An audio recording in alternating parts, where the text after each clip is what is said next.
First tonight, an emotional single dad says his life fell apart after being told he would have to leave the rented Leicestershire home where he lives with his teenage daughter.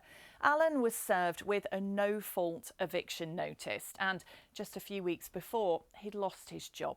Well, he's one of a rising tide of tenants who are losing their homes without doing anything wrong. Across the East Midlands, no-fault evictions have risen by 18% in just 2 years. Those eviction notices are now being served against around 40 tenants in this region every week. Well, it's one reason why more than 60 households across this region are now being declared homeless every week. That's forcing councils to offer hostels or B&Bs or a move to towns they don't know. Well, our social affairs correspondent Jeremy Ball reports. Home sweet home, but not for long. Their lives, memories, in boxes. Alan knew the landlords eventually wanted to sell their two-bedroomed house here in Hinckley, but being served with an eviction notice still came as a shock. Everything just fell apart. It felt like someone just pulled your heart out. Because to me, this is my home.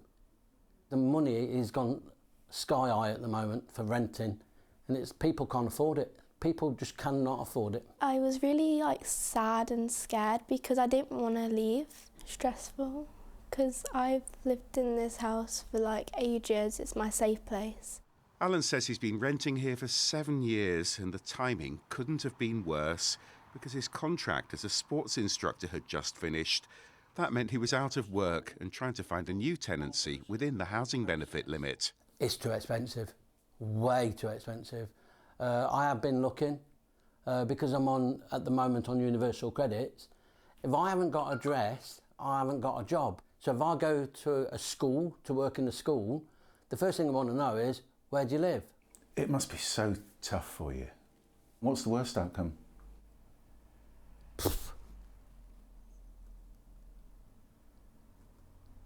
No, I have nothing. But they don't realise how difficult it is.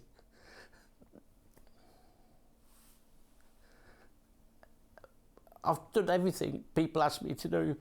I want to be happy for my family. This is the so-called Section 21, the letter that turned their lives upside down. Alan was already on the council's housing list, but nothing's available yet. So they offered to pay 6 months' rent up front, enough to secure a private tenancy if he moves to a town that's cheaper. They also offered Alan and Emily a temporary place, a shared room in their family hostel. My cat saved the day. And it says, because of the cat, you can't go into the homeless place because they don't allow pets. She's our family sort of thing. They're trying to put me in a B&B as well.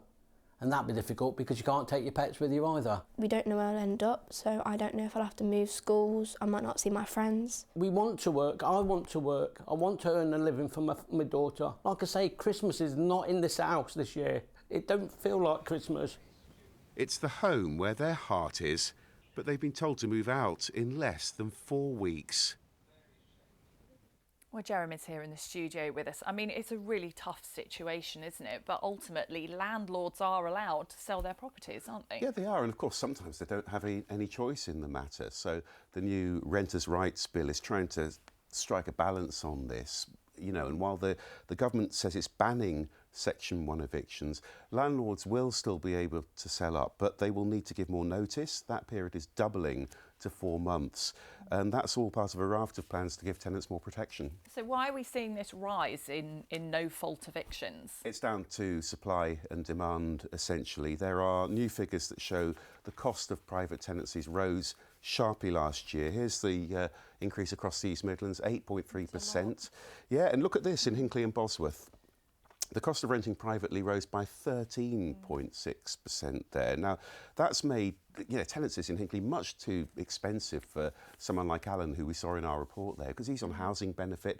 And housing benefit doesn't go anywhere near covering the cost of even the cheapest two-bedroom property. So what are his options now? What he really wants is a council house. The problem is he'll have to join a long queue. There's a 6-month wait in Hinckley and Bosworth. The council says they've also got 44 families on that list who are already homeless and in emergency accommodation. So what they've done is sent Alan a list of affordable private tenancies, but they're as far afield as Sheffield and Scunthorpe. So he's got a choice really, either move somewhere where he's got no local connection or take temporary accommodation that allows them to stay in Hinckley. Either way, the council says they can take their cat. I mean, that's one bit of good news for the family, isn't it? I mean, this is all ties in with the new trial that's just been announced then. It does. Announced yesterday. This is in Leicester and in Nottingham, which both had over 800 households in emergency accommodation last summer. Now, that is costing a huge amount of money, as you can imagine. So now they're going to be part of a national pilot, and that pilot is trying to find new ways to avoid placing people in B&Bs. OK, Jeremy, thank you very much.